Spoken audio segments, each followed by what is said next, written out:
8:16 de esta mañana de martes 9 de diciembre. Es la última hora sobre el pescador que fue arrastrado ayer por el mar en Los Charcones. El joven italiano residente en Lanzarote de 27 años ha fallecido. Es cierto que se le rescató en parada cardiorrespiratoria. Los servicios de urgencias consiguieron reanimarlo y lo trasladaron en estado crítico hasta el Hospital Dr. José Molina Orosa, pero no ha podido superar esta noche una triste pérdida. Eran dos compañeros, dos pescadores que habían ido a Los Charcones en la jornada de ayer. Voy con este asunto y analizar también lo que ha pasado en Tenerife con el director de medios de Lancelot, Jorge Coll. Buenos días. Hola, ¿qué tal, Erika? Pues la verdad que buenos días, pero realmente que una muy mala noticia con la que hemos expresado hoy, ¿no? Sí. Ya realmente el fin de semana fue trágico, ¿no? Lo ocurrido en Tenerife, donde todavía se está buscando a una quinta persona, lo cual ya prácticamente se da por seguro que es fallecido, es decir, son 5 muertos en Tenerife, porque el desaparecido ya sería un milagro, ¿no? Que ojalá pudiera estar vivo en alguna zona de la costa, pero me da a mí que va a ser muy complicado. Y ese muerto, esos dos personas, dos jóvenes italianos, pescadores, que eran gente que me imagino que eran aficionados, ¿no? A la pesca, que les sorprendió un golpe de mar, una ola en Los Charcones, que ya hemos venido diciendo desde hace ya tanto tiempo la peligrosidad. Yo especialmente, no es por nada, pero especialmente llevo muchos años diciendo que tenemos que buscar un método. Yo no sé cuál es el mejor, pero hay que buscar un método para avisar a los turistas, sobre todo, para que no puedan acudir a zonas que cuando están bien, pues pueden ser un paraíso, pero que cuando está mal el mar se puede convertir, como decía Valentín Avellaneda, en una trampa mortal, como se convirtió en este caso Los Charcones en Lanzarote, Yaiza, y en Los Gigantes, Los Charcones, las piscinas naturales de Los Gigantes, ¿no? Que es impresionante, que es verdad que es muy... incluso las páginas oficiales del propio ayuntamiento y del propio gobierno del Cabildo de Tenerife la pone como un sitio paradisíaco, porque lo es cuando están las piscinas naturales.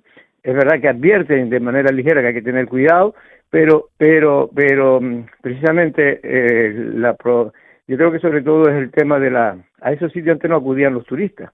Ahora con las redes sociales ya acuden todos los turistas que, en fin, que son curiosos, que les gustan ver algo distinto más allá de los circuitos puramente turísticos, y era antes más destinado a la gente de la población local que más o menos pues conocíamos. Hombre, alguna vez podía haber un accidente, pero más por atrevimiento, porque eso es lo que ocurre con la población local, más que por desconocimiento, ¿no? Que es lo que suele ocurrir con los turistas, ¿no? Que se ahogan por puro desconocimiento, porque no saben la peligrosidad que es cuando hay rebozo en esas zonas, ¿no? Y más, sobre todo, que es una cosa de la teoría que yo siempre he dicho, el tiempo está muy bueno. Si te das cuenta, ocurre cuando el tiempo está muy bueno. Los ahogados en Famara, también el tiempo estaba magnífico. Es decir, cuando el tiempo está muy bueno, me refiero al tiempo que está el agua calma, es cuando peor es, porque es cuando te confías, te fías, porque ves que está el agua más o menos tranquila, y de repente pues aparece una ola de 5 o 6 metros. Y eso es lo que provoca esos golpes de mar, que ya vamos por casi 60 muertos, o más de 60 muertos, los que se han fallecido en este año en Canarias. 1.500 kilómetros de costa, que es una asociación dedicada precisamente viene previniendo este tipo de cosas desde hace mucho tiempo. Gracias a ello, pues todos los ayuntamientos cada vez más, desde hace ya tiempo, tienen más servicios. En las playas ordinarias tienen cada vez más servicios de emergencia, pero yo creo que la solución es, primero, utilizar las propias redes sociales para advertir de los peligros, y sobre todo, yo sigo insistiendo, en los hoteles, algún mecanismo que se pueda alertar a los turistas que están en tu hotel, que puedas alertar para advertirle cuál es el tiempo, dónde no debe ir en esos momentos, y sobre todo que se acerquen a la costa en épocas de como estaba con la prealerta o alerta que estaba por mal tiempo de la mar, en Canarias, ¿no?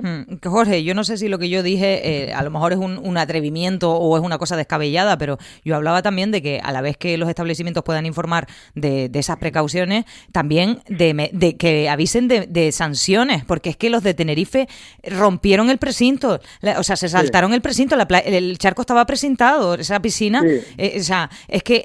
pero las sanciones, yo oí al alcalde de Santiago del Teide, y decía que sí, que las sanciones también, que ellos han puesto multa, pero son tantos los turistas que van viniendo que le pones multa al que ya se bañó en ese momento, pero después vienen otros nuevos y pasa lo mismo.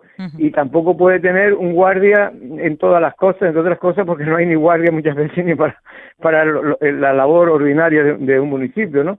Entonces, es verdad lo que tú dices, las multas y tal pueden ser en algún momento determinado, pero más allá de las multas que pueden, más que advertirle a la gente de que puede incurrir en una multa, en una sanción administrativa, en una multa, pero más allá de eso, yo creo que creo que tiene que ser una campaña importante de información. A pesar de todo, va a ser inevitable, son 15 millones de turistas los que vienen, más la población de 2 millones y pico de canarios, va a ser que además que utilizamos mucho las costas, más con el cambio climático, más cada día, porque antiguamente la gente, habitualmente ni los propios no se bañaban normalmente la gente fuera de temporada, ¿no? Se bañaban en verano y un poquito más de septiembre y punto.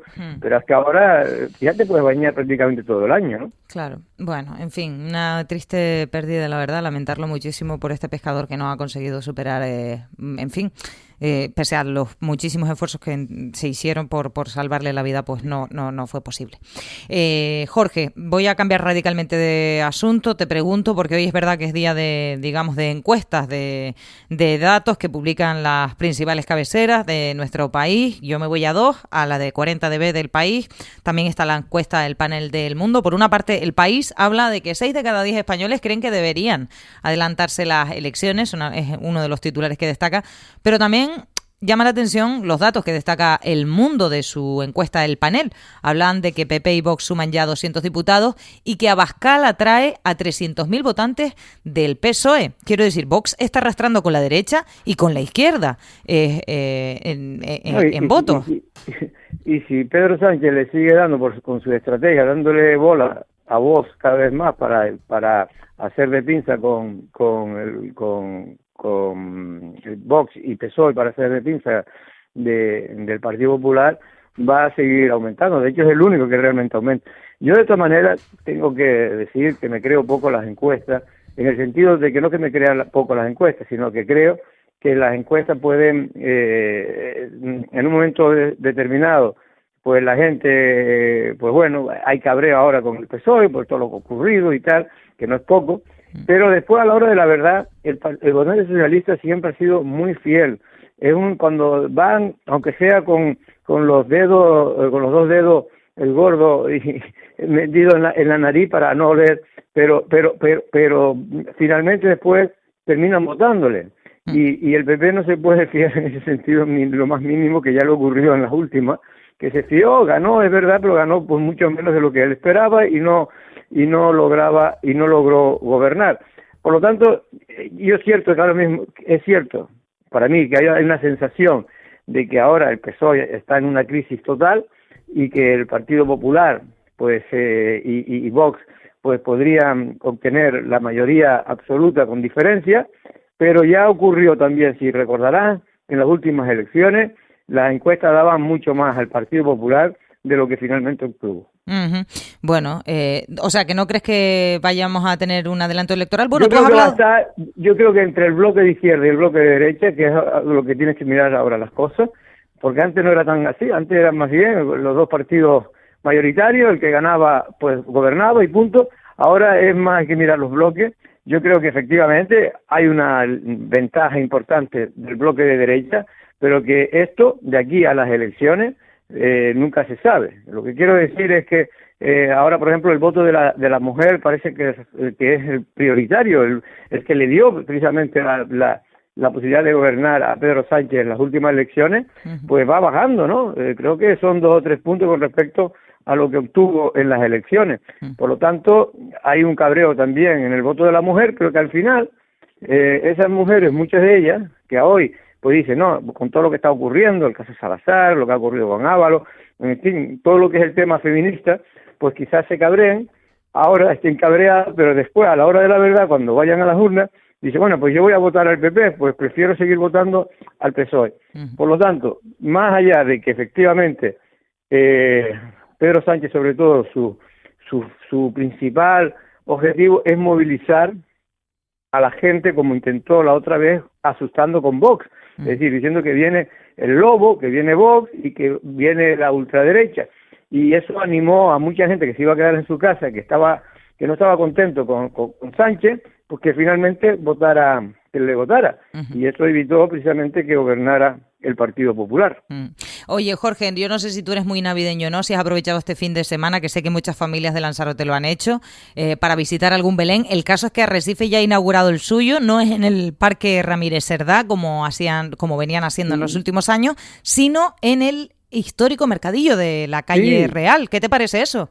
Me parece una muy buena idea. El otro día lo comentó Chedey Eugenio en el café, bueno, en el debate del café de periodistas de los viernes, y la verdad que todos los que estábamos allí, pues más o menos parecíamos que coincidíamos en que era una muy buena idea, porque es aprovechar un espacio que es único me refiero, en la calle Real, una vieja casona, en este caso que tiene sus peculiaridades y que el Cabildo ha adquirido para hacer ahí en el futuro posiblemente algo relacionado con una especie de centro enogastronómico de gourmet, tipo mercadillos que hay en Madrid y en otras grandes ciudades de España, y que yo creo que va a estar dentro del proyecto Saborea. Eso al menos es la intención con la que se compró. Que finalmente se acometa o no, ya no lo sé, una vez que se restaure ese edificio. Pero bueno, mientras tanto, pues está muy bien que se le dé uso, y en este caso yo creo que es un lugar, es decir, más que una carpa, ¿no? Yo creo que queda mucho más bonito en ese sitio, ¿no?